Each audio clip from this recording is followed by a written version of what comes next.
Cirka 2,5 hónappal ezelőtt szeptember elején készült el a Raven videó első része. Ez olyan storyteller videó volt, ebben elmeséltük, becsomagoltuk, beágyaztuk a Raven teljes történetét, hogy jutottunk el a kezdetektől egészen idáig, eddig a késig. És én úgy gondolom, meg mi úgy gondoljuk az NN-nél, hogy kellett ez, hogy egy teljes képet kapjunk, és hogy a második videó, ami most arra készült, és most láthatjátok, az már inkább az akciószekció legyen, tehát inkább csak a tesztekről szóljon, és ez a 2,5 hónap nagyon mozgalmas volt, ugyanis észak, kelet, dél és nyugat bejártam a Ravennel az egész országot, voltak nagyobb kalandok, sok kisebb kaland, természetesen a tesztbázison is megcsináltunk vele minden feladatot, és ez idő alatt az időjárás is jelentősen megváltozott, srácok. Tehát hó van, mínuszok vannak, és amikor az első részt forgattuk, akkor még pólóba, sőt félmeztelen dolgoztunk a tesztbázison szeptember elején, tehát alapvetően az időjárás is hozzátett ahhoz, hogy minél zordabb, minél keményebb körülmények között láthassuk, hogy mit tud a Raven. Sziasztok, Simon János vagyok, szeretettel köszöntelek titeket a Késekháza Official YouTube csatornán. Ha van egy pár percetek, mindenféleképpen tartsatok velem.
A szokásostól eltérő módon most nem a pengével kezdjük az összezzést, hanem a markolattal, ugyanis a videókon, amikor láthatjátok ezeket a felvételeket, ott mindig a pengé a főszre, mit tesz a penge a fával, vagy a feldolgozandó felülettel, de az igazság az, hogy a háttérmunkás, a szürke eminenciás az maga a markolat.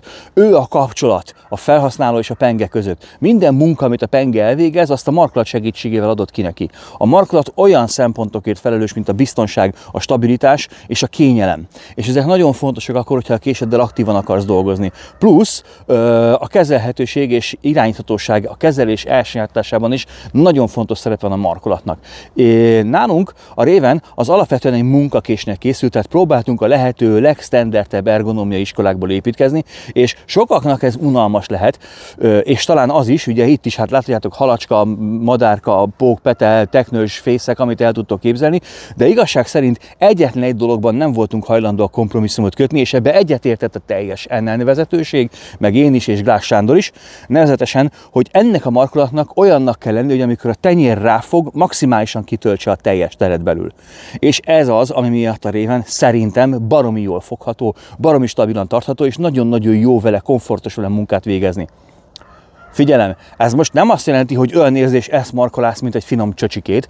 Nem, ettől függetlenül nyilván vannak keményebb érzések, tehát ez egy munkaeszköz, amivel munkát végzel, tehát azért ez nem olyan, mint hogy a meleg vizet paskolnál. Igazság szerint az alap holló marklatformát pusztán csak CNC-re szabtuk, és egy kicsit modernebbé, dizájnosabbá, szebbé tettük, de minden elem ott van, és ott kell lennie, ahol a régin volt, mert sehol sem enged nekünk olyan luxust kinn az erdőben, a terepen, tábori felhasználás között, hogy a késünk úgymond mozogjon, lötyögjön, vagy el tudjon fordulni. A precíziósabb munkák elvégzésekor maga a kés tökéletesen teljesített. Igazából ez nem is volt kérdés. Ma már kismillió kés van ezekkel a paraméterekkel, ami ezeket a munkákat meg tudja oldani. Itt nem az volt a kérdés, hogy a Raven meg tudja oldani, hanem milyen érzés vele dolgozni, és hogy mennyire stabilan működik. Ezen a feladaton, ezen a szekción teljesen jól működött a Raven.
Itt már segítségemre volt ez a bizonyos időjárási tényező, ugyanis mikor megtudtam, hogy ilyen cudaridők jönnek, akkor direkt némi nemű fát azt kint hagytam, hogy rengeteg csapadék érje, rengeteg víz itassa át ezeket a régi lapokat, és hogy ez szétfagyjon.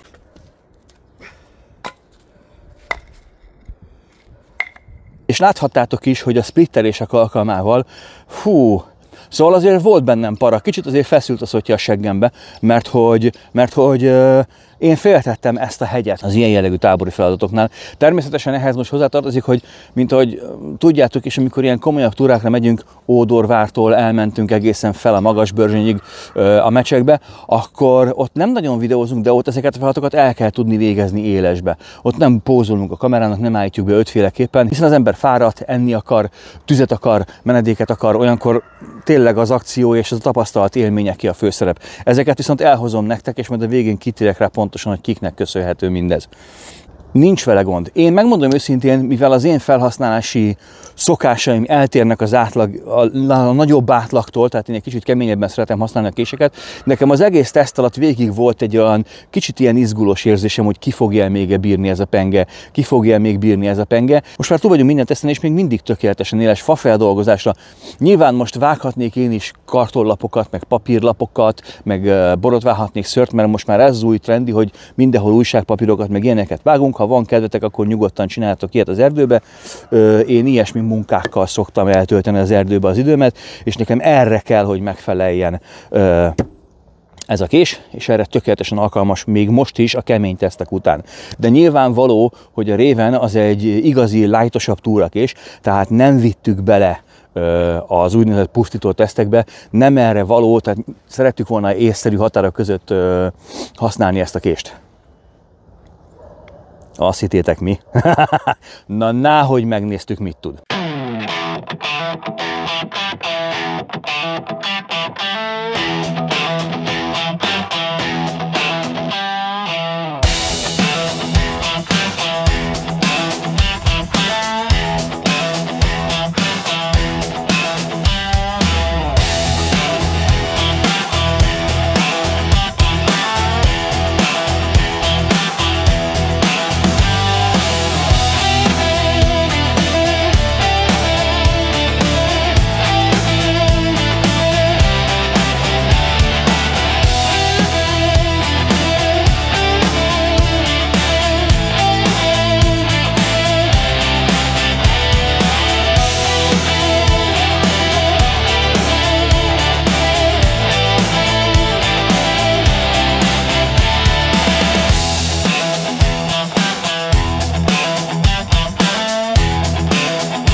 Tehát akkor nézzük, hogy a kemény tesztek után milyen állapotban van a kés. Ugye nem nyújtunk még hozzá, ezen gyakorlatilag még a zsebkendőfoszlányok és minden más rajta van, ahogy majd a közeli képekkel láthatjátok is.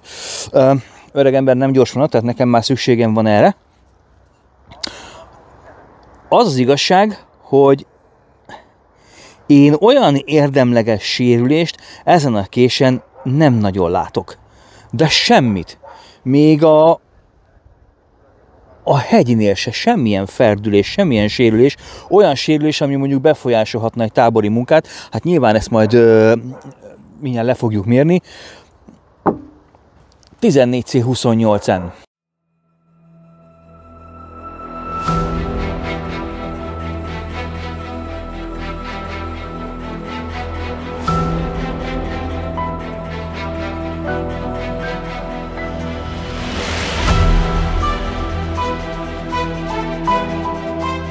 Na, így néz ki a történet. Motorháztető, szögvágás, tégladarabolás és hegyteszt után nagyjából ezt tudja a Raven 3.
Most akkor ülepítsük le ezeket az élményeket, és akkor mondjuk el az összegzést, és engedjétek meg, hogy a végére egy pici filozófiai eszmefuttatást becsempészek, hogy miért lehetetlen küldetés ennek a videónak a címe. Jó, a végére egy kicsit azért szövegelünk is. Kezdjük először is azzal, hogy az acél, a 14C28N. Sokan szeretik ezt az acélt úgymond lenézni, meg középszerű acélnek titulálni, meg egyéb hasonló dolgok. Szeretném elmondani, hogy ez az acél semmivel sem olcsóbb, sőt, most már drágább, mint a Schleithner. És ugyanazokat a kőkemény feladatokat ugyanolyan kitűnő értékeléssel teljesítette a 14C28N. A 14C28N-nél nincsen semmiféle speciális hőkezelés, 58-59 Rockwell, viszont egy tartós, megbízható minőség, nagyon könnyen beszerezhető, nagyon könnyen karban tartható acél, és ráadásul ellentétben a Schleithnerrel rozsdamentes. Engem komolyan elgondolkodtatott ez a dolog, és akkor tudom, hogy vannak mindenféle prémium acélok, és ma elmegyünk ebbe az irányba, hogy CPM 3V, S90V, Crewwear és a többi. Srácok, vágja a szeget, a téglát, vágja a jeges fát, darabolsz vele, tollaságot faragsz vele, értel dolgozol fel. Mondjuk ebből most nem készült videó, de gondolom sejtitek, hogy ha ezeket a fákat szét tudod ütni jeges állapotukban, akkor a paradicsom meg a hús sem jelent komolyabb gondot. Tehát mindezeket meg tudod csinálni. Tábori körülmények között rendbe tudod rakni, tökéletesen megbízható, és ez a precíz, vékony hegy a lehető legkeményebb feladatokat is kibírta. Ha neked ennél többre van szükséged, nyilván én nem leszek a te pénzednek a gazdája, nem én fogom megmondani, mire költsd el, de én úgy gondolom, hogy mehetünk följebb az acélokkal, erről majd fog is jönni egy érdekes videó, de teljességgel feleslegesnek tartom, hiszen ez az acél mindent tud. Méghozzá tökéletesen láthatjátok az asztalon, minden, amit csináltunk ezzel a késsel, tényleg minden, az maximálisan jól működött. Az NN úgy döntött, hogy belép az outdoor szekcióba, ugye a Raven, az Adventure és a Lucifer mindenféle elvárások nélkül, mindenféle követelmények nélkül ugrott bele ebbe az egész történetbe, és így nem volt rajtuk semmiféle nyomás vagy teher, hogy milyen eredményeket kell hozni. Az NN szeretett volna megjelenni az outdoor szekcióba, és ez jól működött. Az Adventure amolyan szürke eminenciásként dolgozott, és úgy elvegyült, hozta azokat a számokat, amiket az NN elvárt egy kezdőkéstől, és igazából nem volt vele semmi plusz gond, úgy volt, hogy működik. A Raven esetében viszont teljesen más a helyzet, mert a Raven megjelenése pillanatától kezdve egy sikerkés. Itthon is és nemzetközi vizeken is nagyon hamar, nagyon komoly gazdasági és elismerés szintű siker lett belőle, ami viszont folytatásért kiállt, és tudjátok, egy sikertörténetet folytatni, azt nagyon nehéz. Mert hogy ott már elvárások vannak. Aztán egy új korszak kezdődött az NN-nél, megérkeztek a gépek, a gépparkok, az ipari gépparkok, elindult a magyarországi széria késgyártásnak egy új időszaka véleményem szerint, és az Adventure mindenben egy teljesen új, nagyobb és robusztusabb külsőt kapott, és bizony, azt kell, hogy mondjam, hogy a két kés közül ő volt az, aki az igazi nemes ezüstkanál a seggében született meg, mert az ő szegmensében nem volt igazán nagy konkurencia. 15-20 olyan késről beszélgetünk, amik ebben a mindenes pusztítókés kategóriában vannak Magyarországon, és itt az Adventure kimagasló eredményeket ért el. Nagyon-nagyon komoly eredményeket. Olyan kések mellé zárkozott föl, amik a szememben ikon kések, mint Németh László sámán kései, vagy Móka Miki kései. Nem volt nagy rizikó ebben a történetben, de a Raven esetében teljesen más a helyzet. Ugyanis a 100/4, 110/4-es aránybajnok túrázó kések esetén itthon is 100 fölötti a mezőny, és mind nagyon jó kés. Rengeteg készítő csinál ilyen kést, mondom még egyszer, mind nagyon jó kés. Ebben a mezőnybe kellett a Ravennek beszállnia, és úgymond teret nyernie, úgymond figyelmet kapnia. És ekkor döntött úgy az NN, hogy visszakanyarodunk az egyes formához, de ezt beöltetjük egy modern külsőbe, és ezt láthatjátok most. Tehát a Raven 1, ami akkor úgy nézett ki, most így néz ki, és egy picit hozzányúltunk, elengedtük a Schleithnert, használtuk a 14C28-et, Istenem, de jó döntés volt ez. Mert véleményem szerint egy nagyon-nagyon jó kés született belőle. Majdhogy nem lehetetlen, hogy a legjobb kés legyen ebben a kategóriában. Viszont ez a történet, ha hiszitek, hanem nem itt ér véget. Én kinyitottam ezt a könyvet. Megismertettem veletek a főszereplőket, megismertettem a háttértörténetét, de a befejezést ti fogjátok megírni, ti, a felhasználók. És itt engedjétek meg, hogy egy egy kis köszönetmondás is legyen. Az MKK, a Magyar Késes Közösség, egy olyan közösség, ahol a késeket szerető emberek gyűlnek össze, de igazából nem csak késeket szerető emberekről beszélgetünk, hanem nagyon komoly felhasználók, olyan emberek, akik aktívan és igen kemény körülmények között tesztelik a késeket. Igen, ők megveszik ezeket a késeket, és használják, és nagyon-nagyon durván nyúzzák, majd nekem rengeteg fotót, videót, különböző szöveges élménybeszámolókat küldenek, aminek a segítségével mi tudunk fejleszteni, javítani. Hihetetlen komoly munkát végeznek, srácok, ezúton is megemelem a kalapom előttetek, én is, és az egész NN Nice is. Nagyon köszönjük, illetve mindenki másnak, aki fotókat küld be, véleményeket küld be a késről. Számunkra ezek fontosak, mert a következő útelágazásnál ezek segítenek, hogy melyik irányba rántsuk el a kormányt. Jó? Én arra buzdítalak titeket, hogy ha van lehetőségetek, próbáljátok ki ezeket a késeket. Később majd itt a tesztbázison is lesz erre lehetőség, de ha van ismerősötök és kint vagytok erdőben, kérjétek kölcsön és használjátok, mert tényleg érdekel a véleményetek a Raven 3-mal kapcsolatban. És én a túrák során sem szeretek, és egyáltalán nem akarok olyan fényképeket látni, amikor ezeket a késeket ilyen insta pozícióban mutogatjátok. Én így szeretném látni ezeket a késeket. Koszosan, sebhelyesen, minimális sérülésekkel vagy komolyabb sérülésekkel, mert ezek történetek. Rengeteg történet, ami a késhez és hozzád kapcsolódik. A te késed, a te történeted. Ha tetszett ez a videó, akkor nyomjatok egy lájkot, ne felejtsetek el feliratkozni mindhárom csatornánkra. Találkozunk nem sokára. Sziasztok!